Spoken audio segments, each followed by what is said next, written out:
Let's dive right into how he did it. Now get this, the reality of where most students start is kind of rough, right? And Tiru wasn't some perfect test taker right out of the gate. Actually, in his early prep, he was bleeding a whopping 60 marks per test. 60, just from silly mistakes and brutal negative scoring. I mean, imagine handing over 60 marks because you touched questions you probably shouldn't have even looked at in the first place. But here is the insane shift. By using the strategy we're going to decode today, he dragged those lost marks from 60 all the way down to just 4. Let that sink in for a second. Just 4 marks lost to negative scoring in the actual JEE. That is a complete total transformation in how you execute an exam. So how on earth do you flip the script that drastically? Well, let me show you. Here's the playbook for today.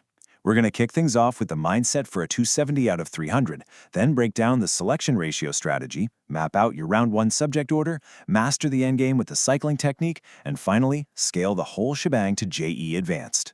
All right, part 1. The mindset for 270 out of 300, protecting your momentum. Before you even look at a single question, you've got to understand that the JEE is, at its core, a strategic game. And in this game, your momentum is literally your most valuable currency. Here's the golden rule, and it's a huge relief. You do not need to solve every question. Seriously. The exam is absolutely loaded with traps, questions that are literally just sitting there designed to chew up your time and destroy your momentum. Teru realized early on that skipping a brutal question, that's not a failure. It's a tactical retreat to protect your flow. Once you internalize that, I promise you, the psychological weight of the paper just vanishes. And that leads us perfectly into part 2, the selection ratio strategy, demystifying the target. This is the core philosophy of the whole system, and it takes the pressure right off. Take math in JEE Mains, right? It is notorious for throwing these insanely tough, lengthy questions at you. But instead of panicking, you go in with a set ratio. Tiru's strategy was brilliant. He aimed for a 1 out of 2 selection ratio. That means for every 2 questions you see, you only attempt 1, 50%. If a question looks like a headache, you drop it, zero guilt, and move on. Just by snagging 12 or 13 out of the 25 questions, you're locking in a fantastic score without totally losing your mind. Now watch how beautifully this scales for JEE Advanced. For advanced math, you drop that strategy down to attempting just 1 out of 4 questions. Yep, roughly 25%. Imagine walking into that exam hall knowing you have full permission to completely ignore 75% of a section. It's a total game changer. It strips away the stress, clears your head, and lets you hunt exclusively for those easy and moderate questions that you can actually crush.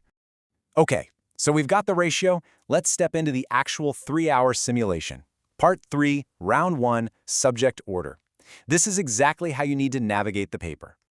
The absolute golden rule here, you have to start with chemistry every single time. Why? Well, chemistry, especially inorganic and organic, is totally binary. You either know it or you don't. As Tiru pointed out, you're not going to just magically hallucinate the color of a chemical salt by staring at your screen for 5 minutes. You see it, you mark it, you don't, you move on. Now compare that to physics and math. Those are heavy, calculation-dense subjects that will absolutely drain your clock if you're not careful. So for the first 2 hours, you've got to stick to a super strict timeline.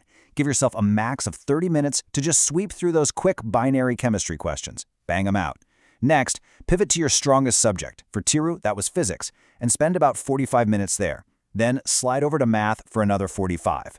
Keeping this tight, structured timeline is what stops you from falling into those massive time sinks early in the exam. During this whole first round, your only goal is to skim the cream off the top. Based on this system, you're targeting roughly 15 questions in chemistry, maybe 15 to 18 in physics if that's your jam, and around 8 to 10 in math. That's it. You're not forcing a single thing. If you bump into a gnarly physical chemistry problem like ionic equilibrium and you know it's going to take ages, don't even sweat it. Just skip it. Which actually brings us to our next super important tactic. Welcome to part 4, the cycling technique, mastering the endgame. You've done your first pass. You've bagged your easy marks. So how do we absolutely squeeze every last drop out of the final hour? It all comes down to totally redefining that little button on your screen, Mark for Review. Honestly, this isn't just some random UI feature, it is your ultimate tactical weapon. Say you spot a brutal rotation problem in physics. You might actually know how to solve it, but you also know it's going to eat up 5 minutes. Do not touch it in round 1. You click Mark for Review and you push it away. You're protecting your momentum for the quick wins now and saving the heavy lifting for the end game. Once the clock hits that final hour, you trigger this rapid sequence. Step 1. Jump back to chemistry for 10 to 12 minutes to tackle those mark for review questions. Give them a real shot. But hey, if they still don't click, drop them completely. You are closing chemistry out permanently, no going back. For the rest of the exam, you just rapidly cycle. Bounce to physics, clear a couple of marked questions, bounce to math, clear a few, and just keep looping. This rapid switching keeps your brain super fresh and guarantees you won't waste your last 15 minutes banging your head against one impossible problem. All right, part 5, scaling to JEE Advanced, the final frontier. Let's look at how brilliantly this exact same system holds up against the most intimidating exam out there. The exact same principles apply, even under crazy high pressure. In advanced, if physics and chem are your powerhouses, aim to attempt just 1 out of every 2 questions. In math, maybe it's 1 out of 3, or honestly, even 1 out of 4. Think about how totally doable that is.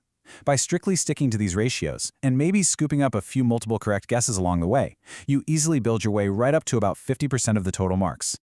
And here is the massive payoff of this entire explainer. Scoring 50% in JEE Advanced isn't just a good day. Practically speaking, locking in that 50% mark through pure, disciplined selection literally guarantees you a seat at IIT Delhi. Let me say that again. You don't need 100%. You don't need to be some superhuman genius. You literally just need a solid system that stops you from throwing away 60 marks to panic and terrible time management. So I'm going to leave you with this one thought before your next mock test. Are you going to let the paper control you, letting its traps dictate your momentum? Or are you going to control the paper? Use the selection ratio, master the art of skipping, and protect your momentum like your life depends on it. Go try this out. Implement it in your next test and just watch how your score transforms. Thanks so much for hanging out and learning with me today. Now get out there and keep that momentum going.